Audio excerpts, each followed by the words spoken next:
The Varangian Guard, Viking mercenaries, hired as personal bodyguards for the Byzantine emperors. These were men from the north, from Scandinavia. They were hired by the empire in Constantinople. They became the sworn protectors of the emperor. This was the Byzantine Empire, hiring its deadliest enemies to protect its ruler. So you have Norse steel. And you have Byzantine gold. This fusion, this combination, it reshaped the medieval world. These raiders from the frozen north, they earned the absolute trust of the most sophisticated court in history. The Byzantine court. What kind of man does this? A man who trades his homeland. He leaves Scandinavia for a life in Constantinople, a life of palace intrigue under a foreign sun. The answers are about ambition. Loyalty was purchased with treasure, and then it was sealed with a sacred oath. This is an epic of ambition. It connects two civilizations, two distant worlds, connected through a single unit. This extraordinary unit, the Varangian Guard, it asks a question. What does it mean to find your place? To find your place in a world that is not your own. It started in the north, in the cold water. To understand why a Viking would serve a foreign emperor, you have to see where he came from. Scandinavia in the 9th century, long winters, short growing seasons, a society built on family honor, on personal courage, on this drive for something more. They weren't just raiders with horned helmets, that's a myth. They were farmers, craftsmen, traders. Their greatest creation wasn't a sword, it was a ship. The longship, shallow draft, flexible design. It could cross the open ocean, then slide up a shallow river. That ship was their key. It unlocked horizons. Their journeys made a network, a web of trade, from the frozen coasts of North America to the warm shores of the Caspian Sea. They portaged ships between rivers, made highways across continents. The Viking Age was an age of movement. Some voyages were for plunder, but more were for profit, for connection, for discovery. As Judith Jesch points out, they became facilitators. The critical link, the daring middlemen between the amber and fur of the Baltic and the silks and spices of the Byzantine world. That life demanded a certain person. Their culture celebrated strength, but also a fierce loyalty. An oath was a bond. It defined your worth. Your word was your honor. Your honor was everything. And when resources at home were scarce and merchants brought stories of wealth to the east, an idea took root. Why just trade for Byzantine gold from a distance? Why not go and earn it directly? The same spirit that launched ships into the Atlantic now looked southeast, down the river roads of Russia and Ukraine.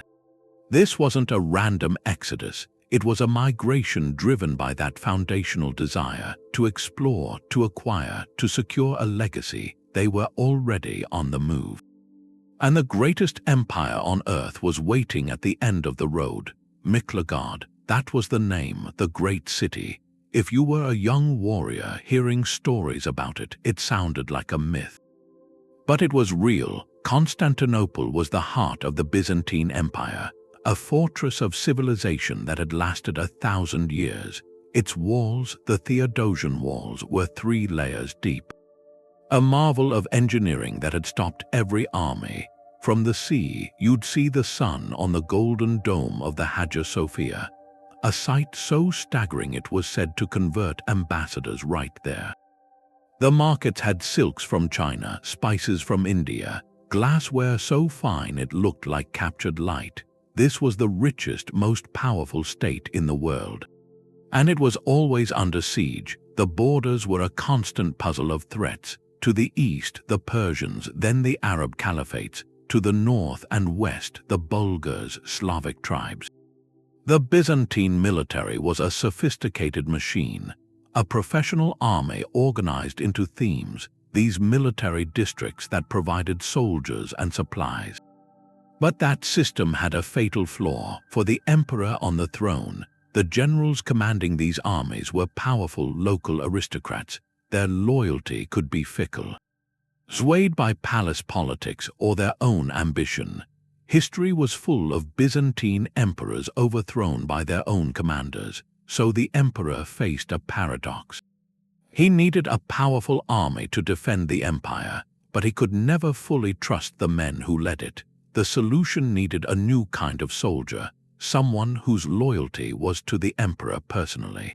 Not to a general or a region or a family faction, someone outside the whole web of Byzantine court politics.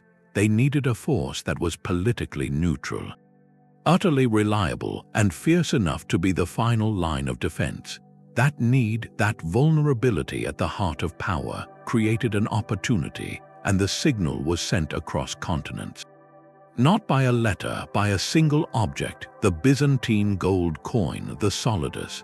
Its weight in your hand was a promise. Its purity was legendary, accepted from Ireland to Baghdad. For a northern adventurer, that coin was more than money. It was a token from that legendary world, a physical piece of Miklagard's splendor you could carry home. The empire's wealth was a beacon. Its political instability was an open door. All that was needed was for the right men to walk through. The path from the frozen north to the Golden City wasn't straight. It followed the rivers, a river road winding through forests and across plains. The first Vikings to see Constantinople, they didn't arrive as guards. They came as merchants, sometimes as raiders. These were the Rus, Swedish Vikings moving east and south, along the Volga, along the Dnieper. They were after trade. They built outposts to control it, places that would become cities, Novgorod, Kiev. Their ships carried the wealth of the north, furs, amber, and sometimes captives. But what they wanted most was Byzantine silver. In Constantinople, their goods were exotic, and in return they got coin. Byzantine silver coins, solidus after solidus. And silks, spices. This wasn't just trade, it was the start of a conversation between two worlds, and when diplomacy failed, it could turn violent. Early accounts mention Rus fleets appearing before the walls of Constantinople, not to trade, to test their strength. The city's defenses held, but the message was sent. These northerners were a force, as partners or as problems. Byzantine statecraft turned the problem into a partnership. They offered a deal. The primary chronicle records treaties from the 10th century. One from 911 regulated how the Rus could enter the city, how many men, which gates. It was a security contract, a business agreement. But another treaty from 944 goes further. It includes clauses about Rus warriors serving as soldiers for the emperor. That's the shift. The relationship changed from raiding and trading to a legal agreement. The empire wasn't just buying furs anymore. It was starting to hire the men who brought them. Commerce built a bridge, and then ambition walked across it. For a Viking chieftain, a deal with the emperor was worth more than a shipload of silk. It was a direct line to power. A promise of status that echoed back to the fjords. The foundation was laid, stone by stone, with silver and oaths. The next step was to answer the call. The journey started on the Baltic. A crew leaving from somewhere like Birka, a trading town on Lake Mälaren. Their ship was full of trade goods and supplies for a trip that could take months. They went east past islands, along coasts, into a world of rivers and forest. This was the start of the route they'd later call the route from the Varangians to the Greeks. It wasn't a road, it was a test. The first big challenge came fast. To get from one river to the next, they had to go overland. They'd beach the longship. Then they'd do the work, using logs as rollers, every man lifting, heaving, dragging the ship for miles through the forest. They called it portage, back-breaking labor. And the whole time, the threat of ambush, local tribes watching, seeing them as intruders. Every river had its own danger. The Dnieper was famous for its rapids. The Norse sagas named them the Roaring One, the Insatiable. To get past, you either ran the white water or you did another portage, carrying everything around the chaos. It was a journey measured in hardship, a filter, months of that. Then the river would finally open up, the air would change, the smell of the sea mixing in. The Black Sea, and then on the horizon, a line, a shimmer, resolving into walls, the triple-layered walls of Constantinople. For a warrior who'd made that trek, the sight wasn't just awe. It was validation. He'd passed the test.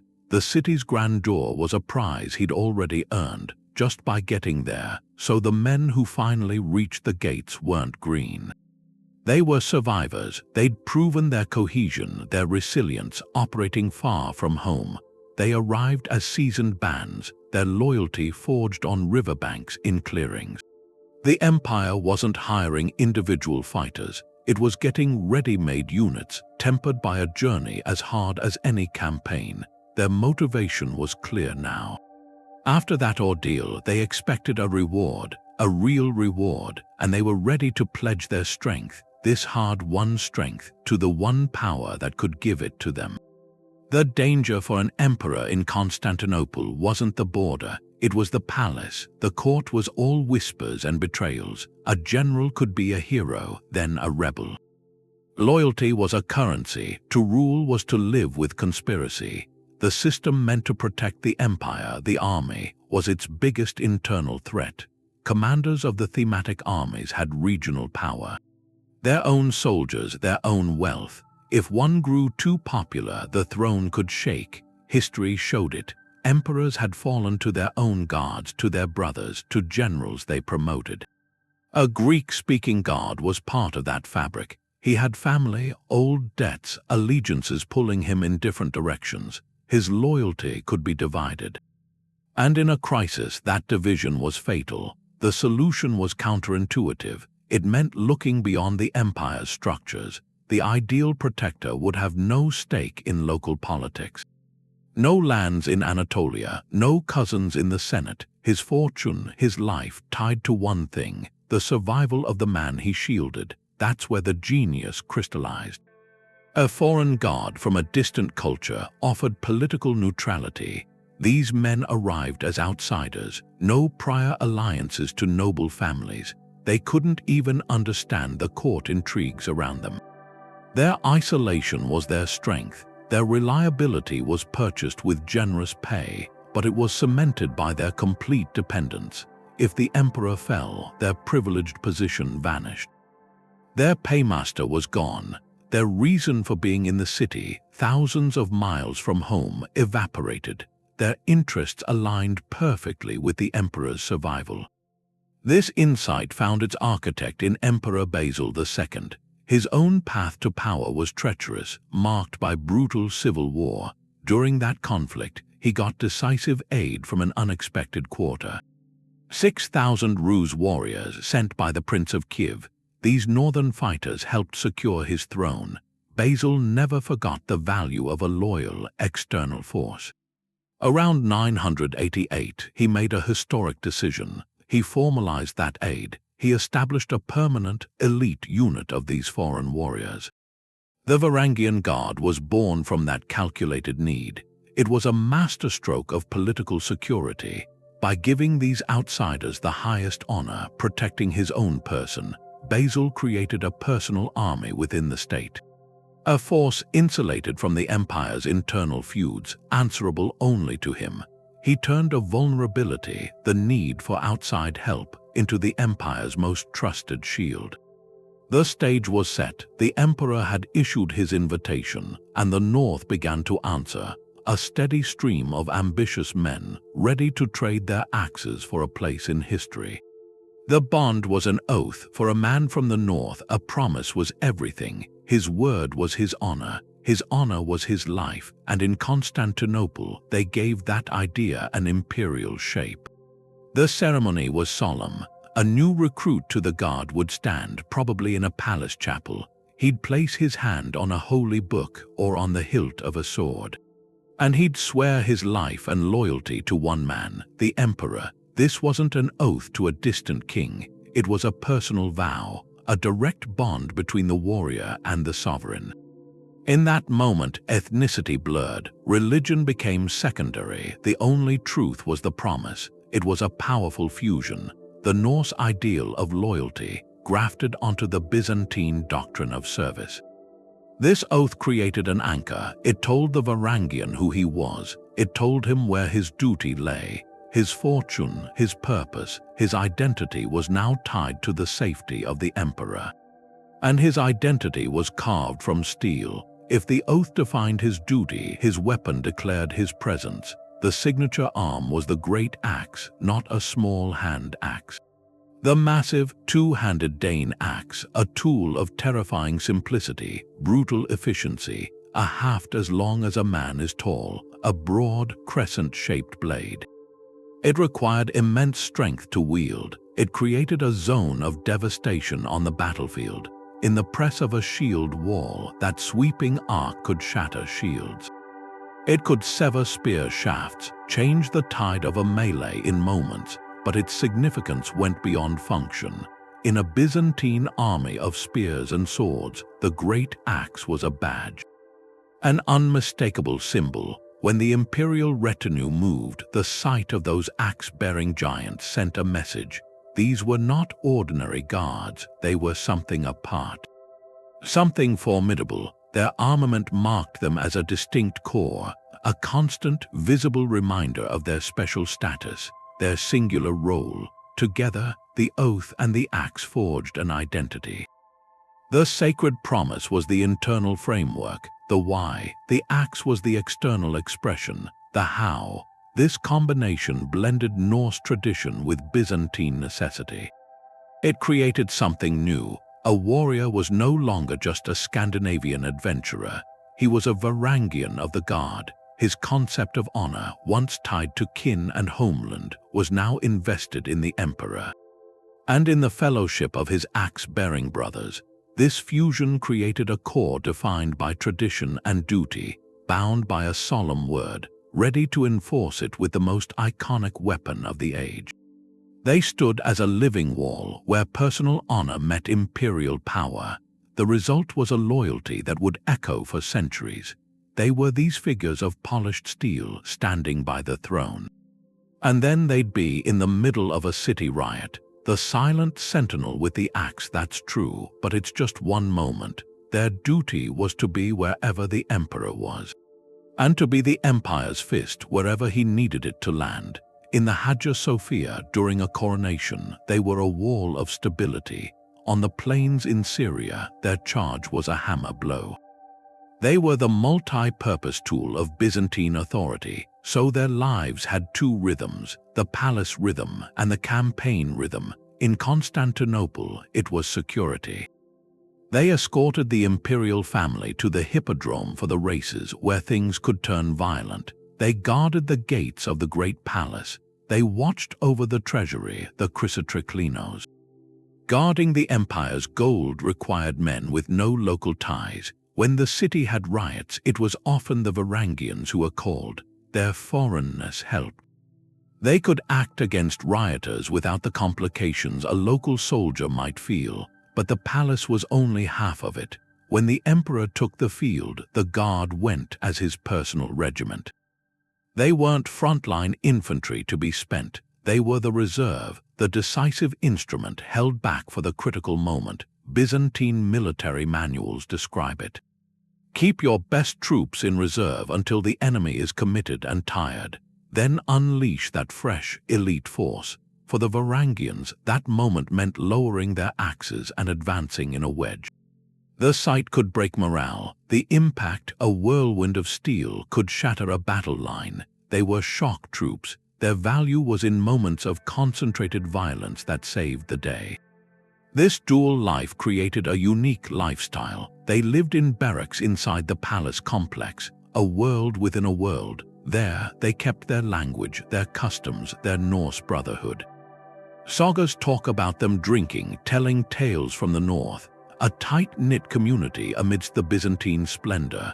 But outside their quarters, they had to navigate the court ceremonies and protocols. They learned enough Greek to follow orders. They adapted, bilingual in culture as well as speech. They were permanent outsiders in the most intimate inside position. Every day was a balance, the familiar camaraderie of their brothers and the formal foreign grandeur they were paid to protect. Their strength came from that tension.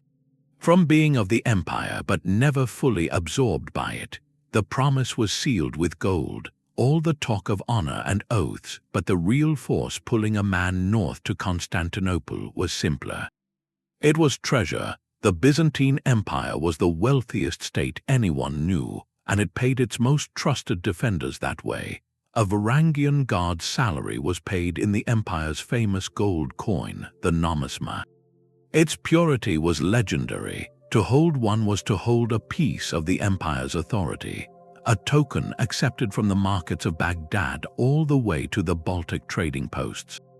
The pay was substantial, far beyond what a warrior could earn from raiding or farming back home, but the salary was just the baseline, the steady promise. The real potential for life-changing wealth came from bonuses, from traditions. After a successful campaign, the emperor would often distribute a share of the spoils, a direct reward for victory, and there was one extraordinary right reserved for the guard, almost a mythical right. Upon the death of an emperor, tradition granted them a privilege. They could enter the imperial palace and take whatever they could carry from the royal treasury. This practice was called the polyandrion, a final, spectacular thank you for their service. It turned a moment of political transition into a personal windfall for every guardsman. Imagine that scene, the solemn duty of guarding the emperor's body giving way to this sanctioned rush. For gold and silks, it was an institutionalized reward. It bound their fortune directly to the institution they served. This wealth had a purpose, one that stretched back across continents. A guardsman could live comfortably in Constantinople, enjoy the city's luxuries, but the true measure of success was what he could send home, or what he could bring back. The sagas are filled with stories, men returning from Miklagard not just as veterans but as wealthy lords. They built great halls, they funded churches. They elevated their family's status for generations. That flow of Byzantine gold back to Scandinavia left physical traces, hordes of coins buried in Scandinavian soil far from their mint. They tell a silent story of ambition fulfilled. This turned service in the Guard from a daring adventure into a legitimate career. It was a system. A young man from Norway or Sweden could follow a known route, serve a 12-year term with honor, and return a made man. The economic incentive was the engine, the thing that sustained the Guard for centuries. It wasn't just about buying loyalty. It was about creating a pathway, a way for the driven and the strong and the lucky to transform their lives through service to a distant throne. The gold was real. But what it purchased was something more. It purchased a legacy. The Guard started with Swedes and the Rus. They were the first ones using the eastern rivers. But word got out, stories of Miklagard, the gold they paid. Veterans came back with coins, with tales. That call went everywhere. By the 11th century, you had Danes joining. They were known for their discipline. Norwegians came too, from the old Sea King families. Even Icelanders, men from that remote island, looking for something beyond it. It stopped being just one group. It became a Pan-Scandinavian Force, a destination for the warrior elite of the whole north. Then something changed. 1066, the Norman conquest, England fell. King Harald's housecarls, his own warriors, they were defeated. They lost their land, their lord. They faced William's new rule. For them, that world was over, but there was this story, the Varangian Guard, a place where a fighter, a skilled fighter, could find work, honorable employment. So they went. They made the long trip across Europe into Byzantine lands. They brought their language with them, their own experience, their bitterness. And they were taken in. The Guard accepted these English exiles, these Saxons. They became another layer. Inside the barracks, you heard the old languages. Old Norse, the Saga tongue, and Old English, the speech of Beowulf, they exchanged words, shared stories, frozen seas, green islands, all while picking up the Greek commands from their officers. That mix of sound, it wasn't just noise, it was a shared profession. It went past the old rivalries. A Dane and a Saxon might have been enemies before. But here, under the Mediterranean sun, they were both Varangians. Their bond came from a common tradition, a Germanic warrior culture. It valued courage. It valued keeping your oath, loyalty to your sworn lord. That code gave them a framework, a way to understand each other, to understand their duty, even when the words weren't the same. This diversity turned into a kind of strength. Their unity didn't come from one homeland. It was a chosen identity. First, they were united by being foreigners, outsiders in the complex world of Byzantine society, and second, they were united by what they did. They were the axe-bearers, the emperor's men. It created a separate subculture.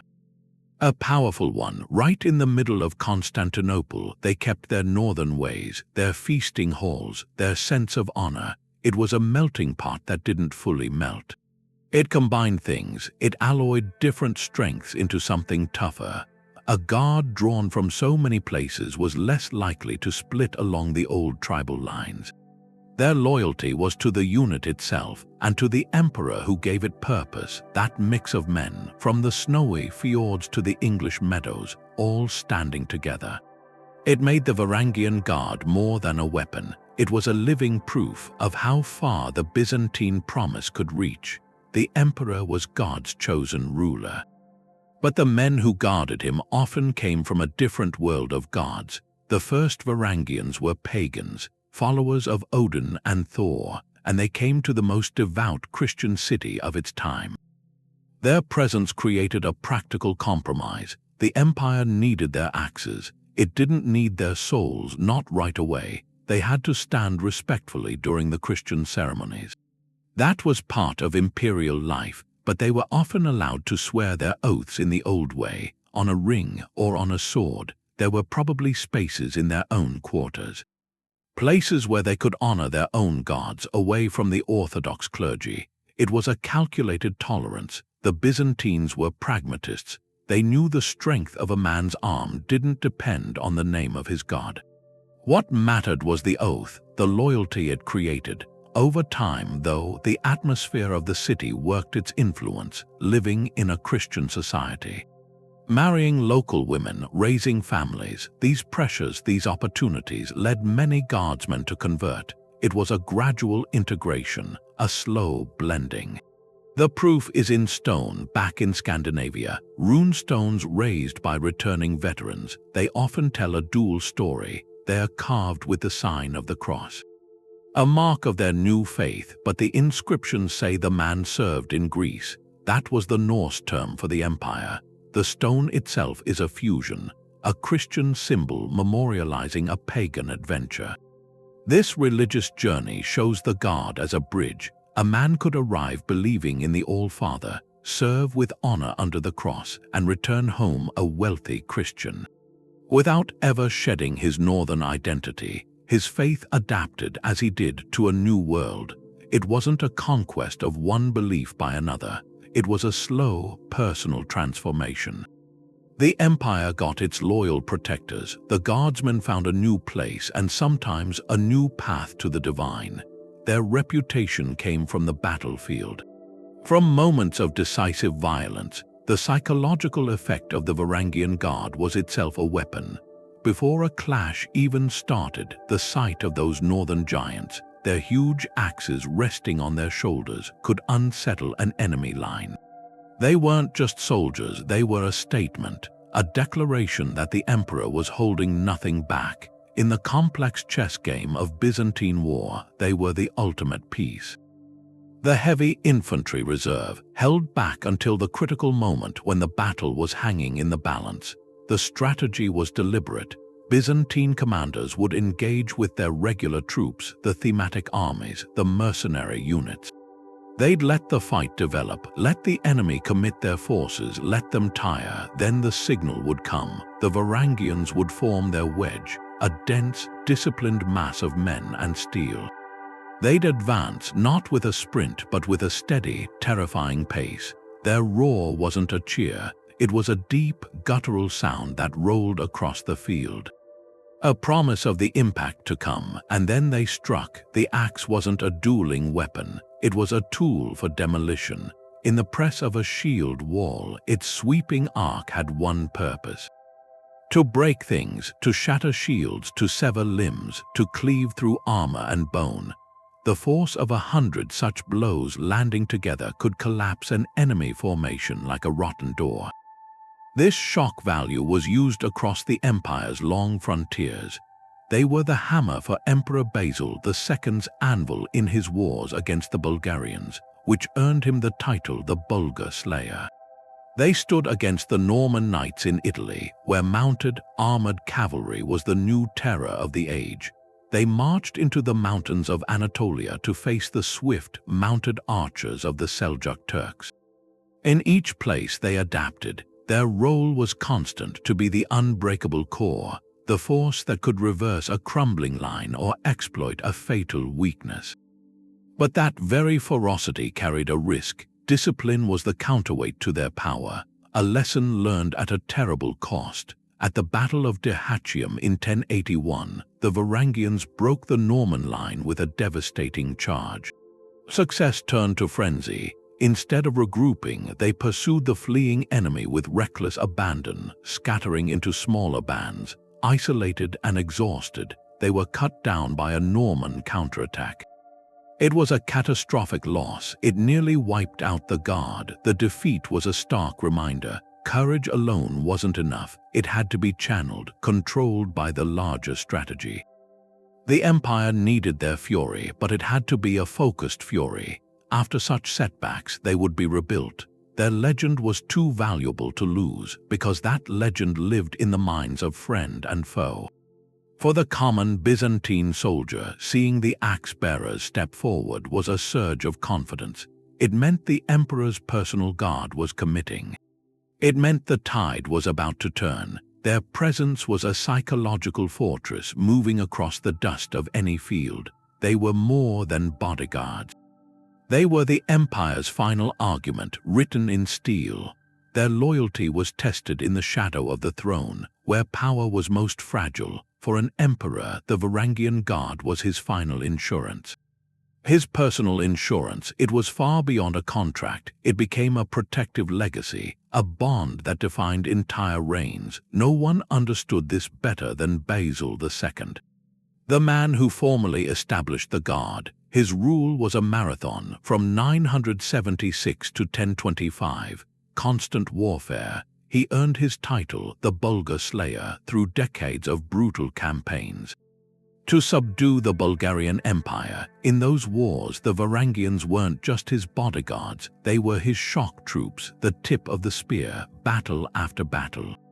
Their support was a pillar of his authority. It let him campaign for years with confidence that his person was secure, that his power back in Constantinople was secure. He trusted them with his life because their fortune was tied to his survival. Their service helped secure the longest reign of the Macedonian dynasty, a period of restored imperial strength. Decades later, the empire faced collapse. In the late 11th century, another emperor turned to this same reliable instrument. Alexios I Komnenos. He took the throne in 1081. He inherited a realm besieged on all sides. The old military system was broken. Norman invaders pressed from the west. Seljuk Turks advanced in the east. The treasury was empty. Alexios's reforms aimed to rebuild the army from the ground up, and at the heart of this new model stood the Varangian Guard. He used them as the core of his personal regiment, the Tagmata. Other units were organized around them. Their discipline and loyalty made them an anchor. In a turbulent sea, in his desperate early years, he fought with a patchwork army of mercenaries. The Varangians were the one force he could absolutely depend on. They were the cornerstone, providing the stability he needed to enact his larger recovery of the empire. This bond meant sharing the ruler's destiny completely. The most poignant example comes from 1042 with Emperor Michael V. After a brief and unpopular reign, a popular uprising demanded his removal. Facing overwhelming crowds, Michael was deposed, and then, following a common practice, he was blinded. To prevent a return to power, the Varangian Guard did not flee. True to their oath, they fought a desperate last stand within the palace complex, trying to shield the emperor until they were finally overwhelmed by the mob. Their loyalty extended beyond political convenience into tragedy. This story illustrates the deepest truth of their service. They were not a mere tool to be set aside. They were the physical embodiment of imperial authority. Their axes were an extension of the emperor's will. Their fate was woven with his, in triumph and in despair. For better or worse, their honor was bound to the throne, a legacy of protection written in both glory and sacrifice. A shout from a guard on the palace wall. It came from two places at once. To work inside the Byzantine system, the Varangians had to get past the language. In their own quarters, you'd hear Old Norse or Old English later on from the Saxons who joined. That was the language of their circle, stories over ale, the bonds between them. Outside, everything was Greek, commands from generals, palace protocols. Orders shouted during a riot or in battle, all of it in a tongue that meant nothing to a new man. So there was a practical need. For an ordinary guardsman, survival meant learning certain phrases. The essential words, advance, hold, guard, retreat, they became bilingual in that narrow, professional way. For the officers, it went deeper. They had to act as the link between the administration and their own men. They needed a stronger grasp of Greek to understand battle plans, to relay complex orders, to deal with Byzantine officials. Often that meant using interpreters. Specialized figures who made sure the emperor's will was perfectly clear to his northern guards. This daily back and forth of translation created its own military culture. On the drill field, you might hear a Norse curse, then a perfectly executed maneuver called out in Greek. It was a fusion, born from necessity, where communication wasn't about poetry. It was about precision, but the real evidence of their linguistic journey, it isn't in a manual, it's in stone, high up in the galleries of the Hagia Sophia. The great cathedral, the spiritual heart of the empire, you can still find them there, runic inscriptions, scratched into the marble by guards centuries ago. Bored or maybe contemplative, the most famous one just says Halfdan carved these runes, a stark statement, personal, a voice from the north, leaving a permanent whisper in the most sacred space of the south. That name, Halfdan, it tells a story, a man far from home, serving in an alien world of mosaics and chanted hymns, yet still compelled to assert his own identity. In the script of his ancestors, these scratches, they're more than graffiti, they're markers of presence, proof that inside all that Greek grandeur, these men held onto who they were. Their service required them to listen and speak in a new language, but in quiet moments they still wrote in their own. That linguistic layer shows the guard not as one solid block, but as a living community adapting under pressure. They became conduits, men who carried meanings between cultures, making sure the emperor's silence was never a barrier to their loyalty. Halfdan's runes in the Hagia Sophia are a whisper, but the full story of the guard, it comes in two distinct voices, two grand traditions of storytelling. One from the palace, the other from the hall. You have the formal Greek Chronicles of Byzantium, and then you have the epic Norse Sagas from Iceland. To really see these warriors, you have to listen to both. They give you a stereoscopic view, two perspectives on the same truth. In Constantinople, the historians wrote with a scholar's eye. Men like Michael Sellos, a court philosopher, or Anna Komnene, the emperor's daughter, They wrote of the Varangians with a kind of awe and an anthropological curiosity. They called them Tauroscythians. That's a classical term. It linked them to ancient nomadic tribes from the steppes. It was a way to categorize them, to fit these formidable outsiders into a Greek understanding of the world. Their accounts focus on function, on the guards' role in battles, in palace coups. Anna Komnene describes their axes with precise, almost technical detail. She notes their loyalty, their ferocity, their value as a political instrument. To her, they are a fascinating component of the imperial machine. Their presence is recorded as a fact of state, a critical piece in the complex chess game of Byzantine power. Now you cross the sea, you cross the centuries, you travel to the fireside of an Icelandic farmstead. Here, the stories are not about institutions, they are about individuals. The sagas, like the saga of Harald Hardrada, they're epic poems in prose. They glorify the adventure, the journey itself. A young hero went to Miklagard. He served the Greek king. These phrases are badges of honor. The sagas care about the personal quest, the acquisition of wealth, the acquisition of reputation. They describe the dazzling gifts, the sacks of gold, the silken robes bestowed by a grateful emperor. In these tales, the Byzantine court is a backdrop of almost mythical splendor, a stage where a Norse hero proves his worth. The focus is on his cleverness, his strength, his ability to navigate this foreign world and return home a legend. Comparing these sources is like looking through two different lenses.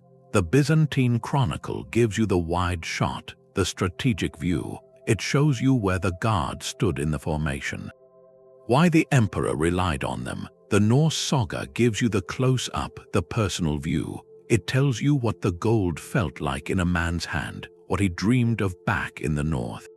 One tradition sees a unit, the other sees a destiny. This dual legacy, it doesn't contradict itself, it enriches. It shows how the same institution was perceived through entirely different cultural prisms. For Byzantium, the Varangian was a vital tool. For Scandinavia, he was an aspirational ideal. The chronicles document their service, the sagas immortalize their spirit. Together, they complete the portrait. They give you not just the history of the guard, but its meaning to the empire that hired it, and its meaning to the people who sent their sons to join it. One story is carved in marble and vellum, the other is forged in verse and memory, and both are essential. The real test for a Varangian was going home. For most, that meant building a hall. For one man, it meant taking a crown. That was Harald Sigurdsson, who we know as Harald Hardrada. His story starts with him on the run. Just a teenager after his half-brother King Olaf was killed, so he ends up in Constantinople around 1034, a prince with no kingdom, a fighter looking for a place to fight. And the Varangian Guard was that place. He joined as a regular guardsman, but someone like that with royal blood and that kind of drive, he wasn't going to stay in the ranks. He was big, he was skilled, he had that presence. He moved up, he ended up commanding units of the Guard. For about 10 years he was the empire's weapon. The Byzantine records put him in fights all over the Mediterranean, in Sicily against the Normans, on campaigns into Asia Minor, maybe even a trip to the Holy Land. The empire used his strength, and he was watching, he was learning. He learned their military tactics, siege warfare, how to run an empire. The Guard was his school. A brutal, practical school for how to rule. The sagas written later, they tell more legendary stories, cunning plans, like disguising himself to get into a rebel fort. The most notorious one says he helped blind a captured emperor. Historians doubt that one, think it's an exaggeration from the poets, but the fact the story exists, that matters. It fixed his name in the Norse world as Harald the Hard Ruler Hardrada, a man of ruthless skill, a reputation he built in Byzantine service. But his real success, it wasn't just in those violent tales. It was in treasure. He gathered wealth on a huge scale. It became proverbial. The sagas talk about him sending loads of gold back to Kiev for safekeeping. His share of plunder, his imperial bonuses, it got so big it was a problem to manage it. That was the Varangian promise, fulfilled completely. Byzantine gold paid for his last ambition, a throne. He left Constantinople, the stories say, in dramatic fashion, maybe after a fight with the Empress. He went back north a different man. He took back his Norwegian kingdom with force and diplomacy, using the wealth and the wisdom he got in the east. He ruled for 20 years, pushing his power across the north. His journey came full circle, from an exiled prince to a Byzantine commander to a Viking king. His life showed the Guard wasn't just a mercenary job. It was a forge for leaders, a place where a man could learn to rule an empire by first guarding one. Harald Hardrada's path was shaped in the shadow of the Hagia Sophia. His story tied Constantinople to the Scandinavian kingdoms forever. He was the ultimate Varangian because what he did abroad ended up changing the history of his home.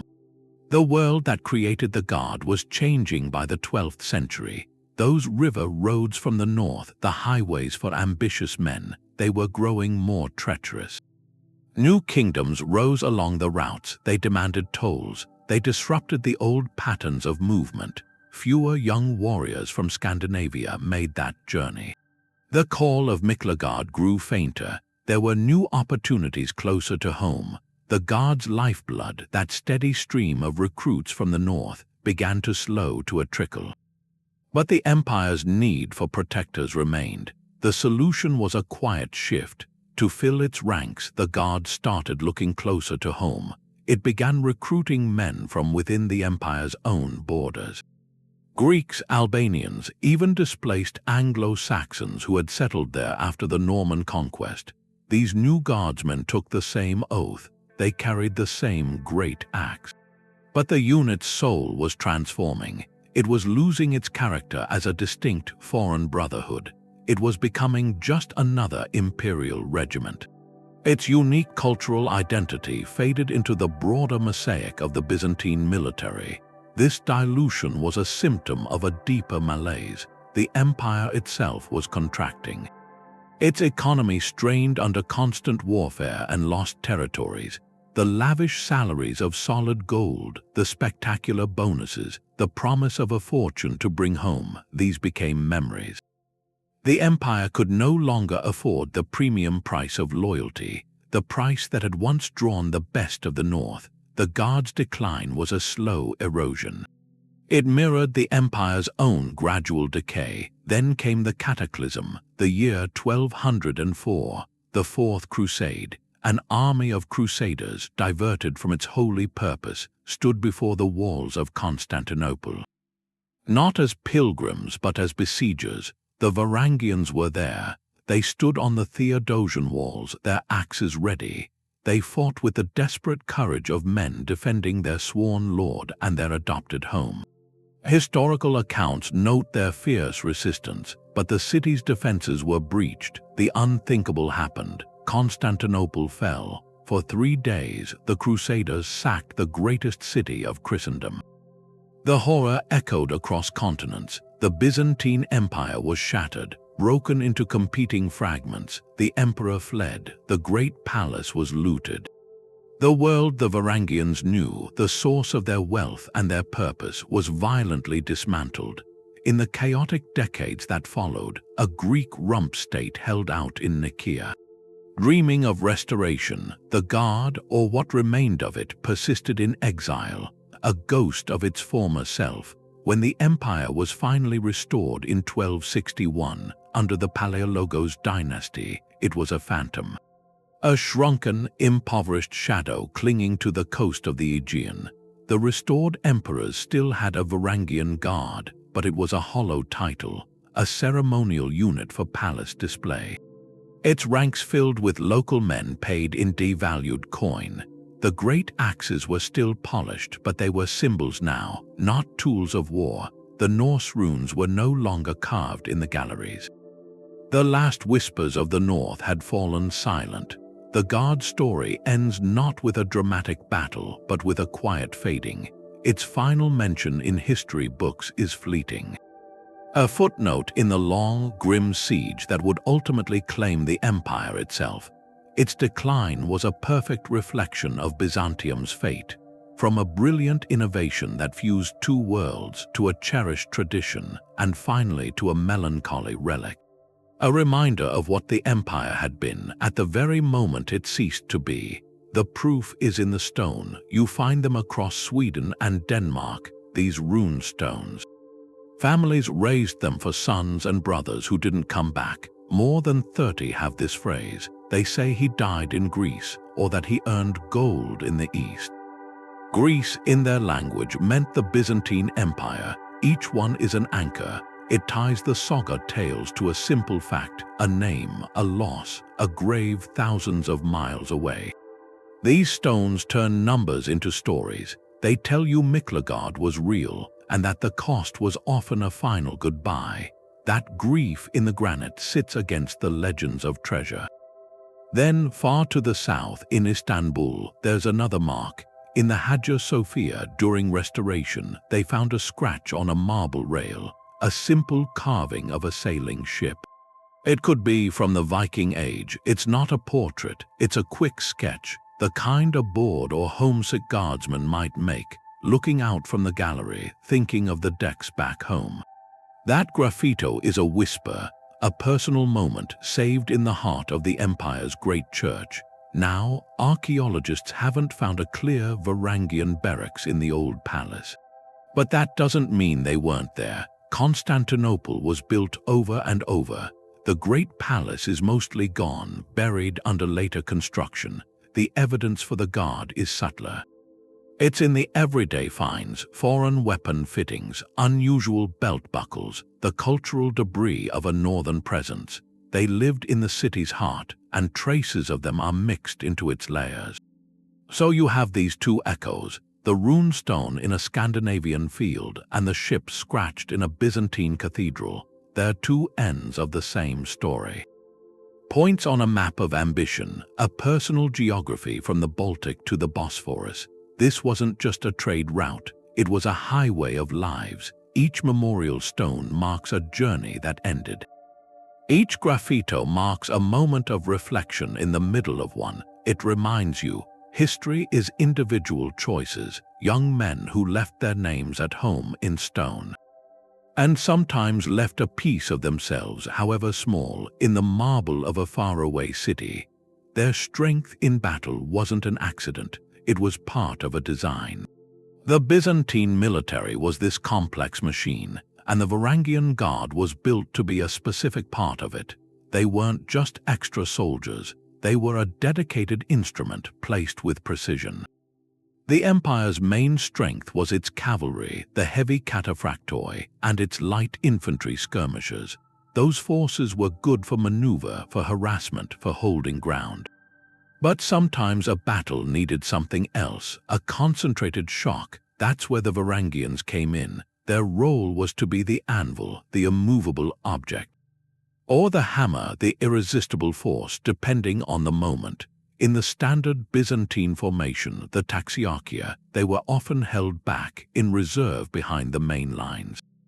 That was a position of trust. They were the final card. When the enemy was fully committed, their lines tangled and tired from fighting the front, the order would come. The Varangians would form their dense wedge, this human spearhead, and advance. Their charge was a deliberate spectacle, meant to break morale as much as formations. The sight of those axe-bearing giants moving together, their roar coming first, could make a line waver before any blow was struck. And when they struck, their purpose was singular, to create a localized collapse. To smash a hole in the enemy center that the Byzantine cavalry could then exploit, to sweep in and decide the battle. This was military outsourcing, sophisticated. The empire didn't need to spend generations building its own tradition of shock infantry. It could just recruit the best in the world at that style of fighting. The same logic applied to other specialists. To counter swift nomadic horsemen, they hired Turkic horse archers. To defend mountain passes, they might use Armenian infantry.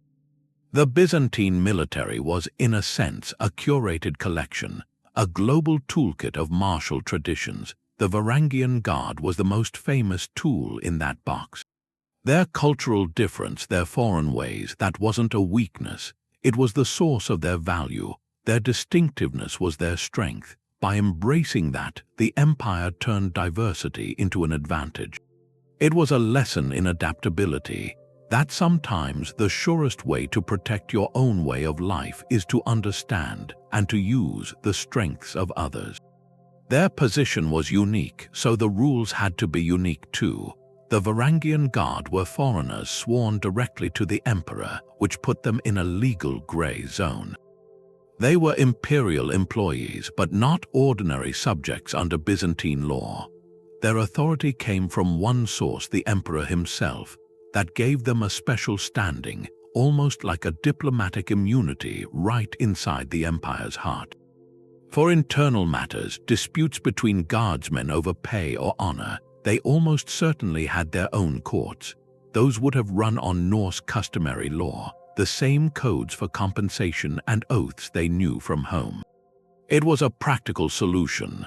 Letting them settle their own affairs in their own way kept minor conflicts from spilling into the complex Byzantine legal system, and it maintained the unit's internal discipline, that sense of brotherhood. For everything outside the barracks, though, they were subject to the empire's vast legal framework. The great law codes of Byzantium, like the Basilica, which updated Justinian's ancient laws, governed crimes against the state, property disputes with citizens, conduct on campaign. But even here, the Guard had notable privileges. Their direct service to the emperor likely granted exemptions from certain taxes, from local jurisdictions. Their word, when given officially, carried significant weight. This hybrid existence was a careful compromise.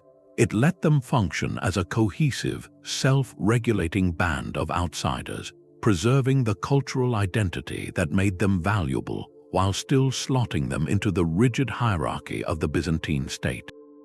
The most spectacular symbol of this status wasn't written in any law book. It lived in tradition, the right of polyandrion, the sanctioned plunder of the imperial palace when an emperor died. This wasn't theft. It was a customary privilege, an institutionalized reward that highlighted their extraordinary relationship with the ruler's person and property. Where a Greek court official might see the treasury as a state asset, for the Varangians, it was an extension of the patron they'd served. Their right to take from it was a final, dramatic payment. It sealed their service, and it ensured their loyalty transferred smoothly to the next emperor. That balance between integration and separation was delicate, but it was the key to their longevity. The empire needed them to be part of the system, but never fully of it. Their legal standing was the framework that made that paradox possible, letting northern honor and imperial order coexist under the same golden roof. The idea of an elite foreign guard, it didn't go away. Long after the last Varangian was gone from Constantinople, the idea kept going. Other powers picked it up. They saw the strategic value. The Swiss Guard is the famous one, started in 1506 to protect the Pope. They came from a specific mountainous region, known for hardy, disciplined soldiers. They were outsiders in Rome, bound by oath to a sacred leader. Their loyalty was reinforced by that separation, by their own martial tradition. Then, centuries later, the French Foreign Legion. Founded in 1831, it worked on a similar principle. It gave men from anywhere a new identity, a purpose, a formidable force united by shared hardship, by allegiance to France. The core insight was the same, a politically neutral unit, fiercely loyal, drawn from outside the nation's borders. It could be the ultimate safeguard for the central authority. That was Byzantium's lasting strategic gift, but the Varangians also captured the romantic imagination. Victorian painters, fascinated by tales of northern valor, filled canvases with these axe-bearing giants in glittering Byzantine halls. Novelists wove their adventures into epic fiction. That dramatic contrast the wild Northman and the refined empire he served. That artistic portrayal crystallized them into an archetype. They became the loyal outsider, the fierce protector who stands at the gates of civilization, not because he was born to it, but because he chose to defend it. Their story is one of chosen allegiance, where identity is forged by oath and action, not by blood. That transformation, from historical regiment to enduring myth, it's why their story still matters. It touches on these questions. What does it mean to find belonging in a world not your own? How do cultures clash and then fuse to create something new? The Varangian Guard lived at that intersection. Their saga isn't just a record of battles and gold. It's a narrative about service, adaptation, the search for a place in history. They remind us that some of the strongest bonds are the ones we choose, that the guardians of a culture are sometimes those who came from farthest away. And that's why their legacy endures. It lives on in the stories we tell about loyalty, about identity, about the warrior who bridges two worlds. Popular depictions tend to show the Varangian Guard one way. They're these roaring berserkers, wild men from the north, just crashing through Byzantine halls with fury and greed. It's a powerful image, but it simplifies a much more interesting truth. To see them clearly, you have to separate the layers, listen to the Sagas' roar, but also the Chronicles' measured tone. The Sagas from Iceland, they celebrate the individual. They tell of Harald Hardrada's cunning, of incredible personal wealth won through daring. In these stories, a single hero can turn a battle. The gold flows like a river. These tales were meant to inspire, to glorify the adventure. They cemented the Varangians' place in the Norse imagination as the ultimate achiever. Then you have the Byzantine historians. Anna Komnene, Michael Sellos, they were documenting the machinery of state. Their accounts focus on function. They note the guards' reliability in a crisis, their role in a specific battle, their value as a politically neutral tool. The individual guardsman, his name, his hopes, often fades into the unit's collective identity. So one source gives you the mythic individual, the other gives you the strategic institution. The reality lived in the space between. Take the idea of the Varangian as a giant. The Sagas love to describe men of immense stature. It's a great visual. But their battlefield effectiveness didn't come from every man being a giant. It came from something the Byzantines mastered: discipline and training. A unit of moderately sized, highly trained men in a tight, cohesive formation is far more dangerous than a band of disorganized brawlers, no matter how large. The Guard's power was a product of system. They took the raw material of Norse warrior culture, the courage, the familiarity with the axe, the bond of brotherhood, and they channeled it. They harnessed it within the Byzantine military machine. They were drilled. They were given a specific place in the battle plan. Their legendary ferocity wasn't a constant, uncontrolled state. It was a weapon to be deployed at a specific time and place on command. That's the crucial nuance. They were not Vikings loose in Constantinople. They were Varangians, a defined core within the imperial army. The wildness was tempered, the loyalty was formalized, the individual was integrated into the whole. This fusion created something greater, more than just Norse mercenaries or just Byzantine guards. It created a unique professional institution. The Norse brought their concept of the sworn oath, their shock tactics, their resilience. The Byzantines provided the structure, the strategy, the logistical support, the grand purpose. One culture supplied the hardened steel, the other supplied the master smith who knew exactly where to strike. The result was a unit that could stand firm when the thematic armies wavered. To charge when the emperor's will required it. Their true strength was this synergy, the meeting of northern spirit and southern order. Looking past the myth of the pure berserker, you see a more fascinating story. It's how a warrior tradition was not just hired but transformed, adapted, made into a lasting pillar of an empire's defense. The legend is thrilling.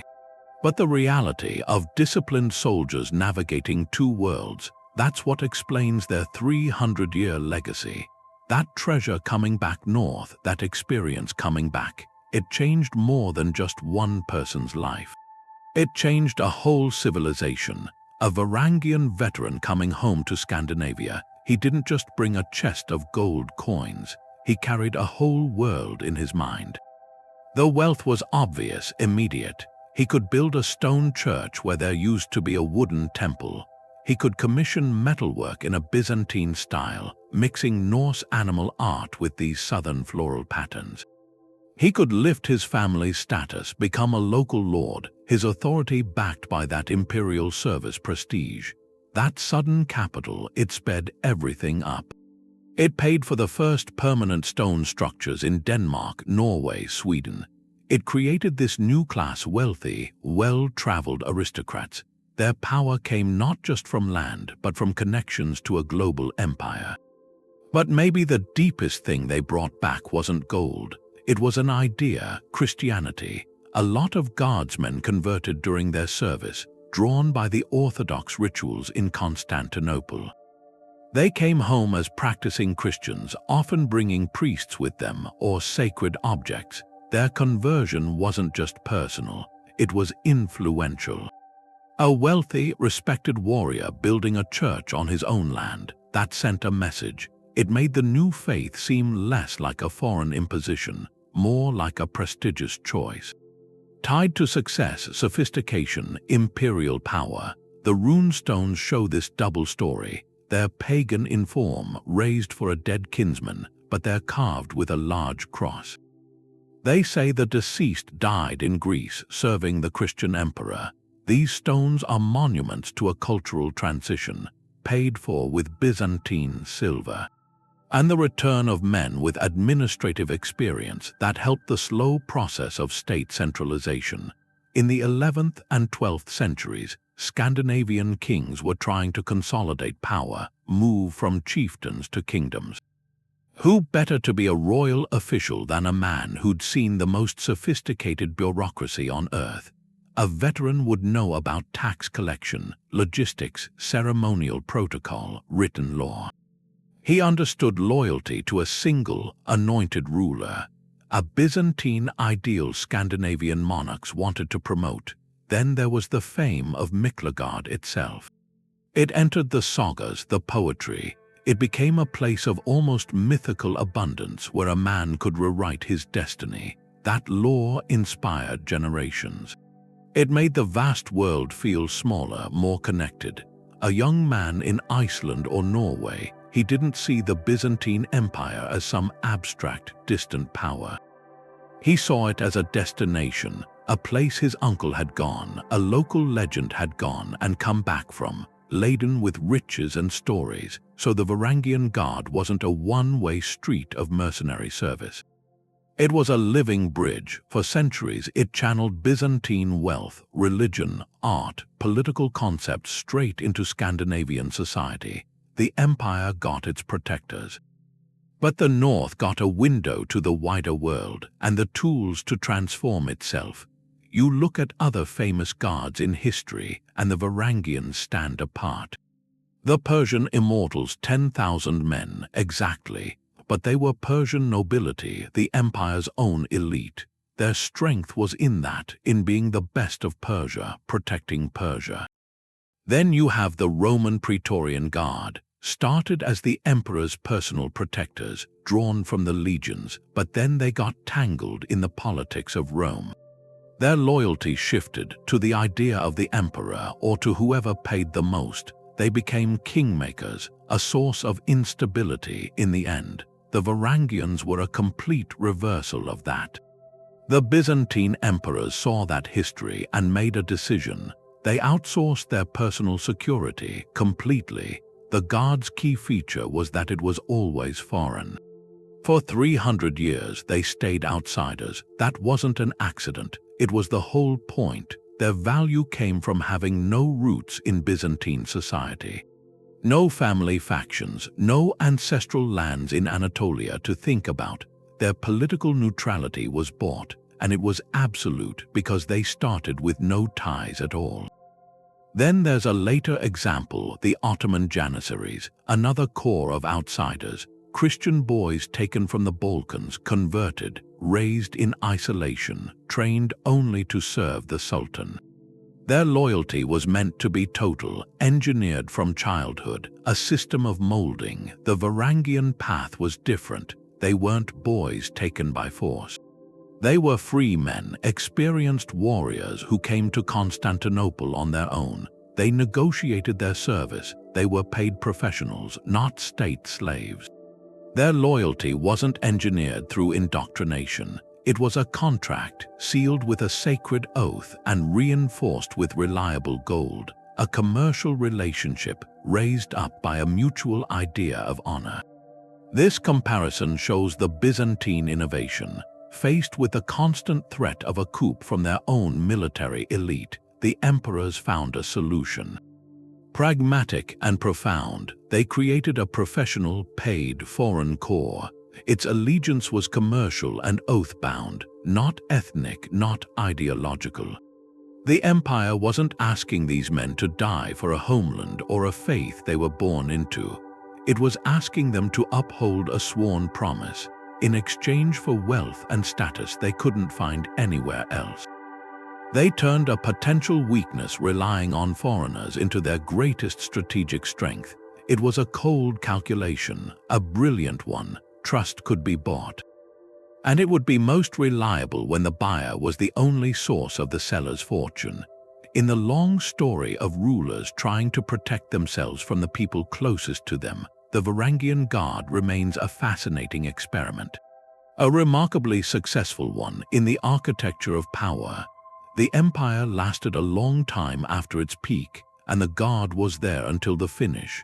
They show up in the records at Baphius in 1302. That was a fight against the Ottoman Turks. Then they were in the civil wars of the 1400s, those wars inside the empire that drained it. But by that last period, the Varangian Guard wasn't what it had been. The stream of Norse fighters had stopped long before. Now the ranks were Byzantine soldiers, local men. They could get the title, they could carry the ceremonial axe. But that original culture, that mix that made the core, that was gone. They were still elite, but the identity had dissolved. The unit kept the name. It was a relic, a piece of a more glorious past, and the empire itself was just Constantinople then, and a few other places. When Mehmed II came in 1453 with his army to the Theodosian walls, for that last siege, anyone called a Varangian then was a Byzantine Greek. He would have fought bravely next to Genoese and Venetian soldiers, defending that last piece of the Roman world, but he didn't fight like the old Varangians. There was no brotherhood of outsiders, no charge of axemen. That institution was already gone. It didn't end in one dramatic moment. It was a slow fade. The spirit had left long before the walls fell. It went into the people, the tired, enduring people it had served for 4 centuries. Their end is like a lot of history. Not a sudden break, a gradual dimming, a light that just burned down to embers, leaving warmth and memory in the stones of a city that fell. The Varangian Guard was a movement. A current that flowed for centuries between the Norse Sagas and the Chronicles of Constantinople. It tells us the medieval world wasn't isolated kingdoms. It was a web of ambition. A man from a Scandinavian fjord could swear an oath to an emperor under a Mediterranean sun. Their service was an exchange. The North brought its strength, its concept of honor bound by a sacred word. The East offered its gold, its stability, a place in the story of an enduring empire. And from that, they created something new, a professional brotherhood, a fusion. It proved loyalty could be earned and it could be chosen. Their axes weren't just weapons. They were the final argument in a political design, a design that understood something. True security often comes from those who arrive with no past in your world. only a future they want to build within it. The echoes of that choice are still here, in the stories we tell about belonging, about finding your place far from home.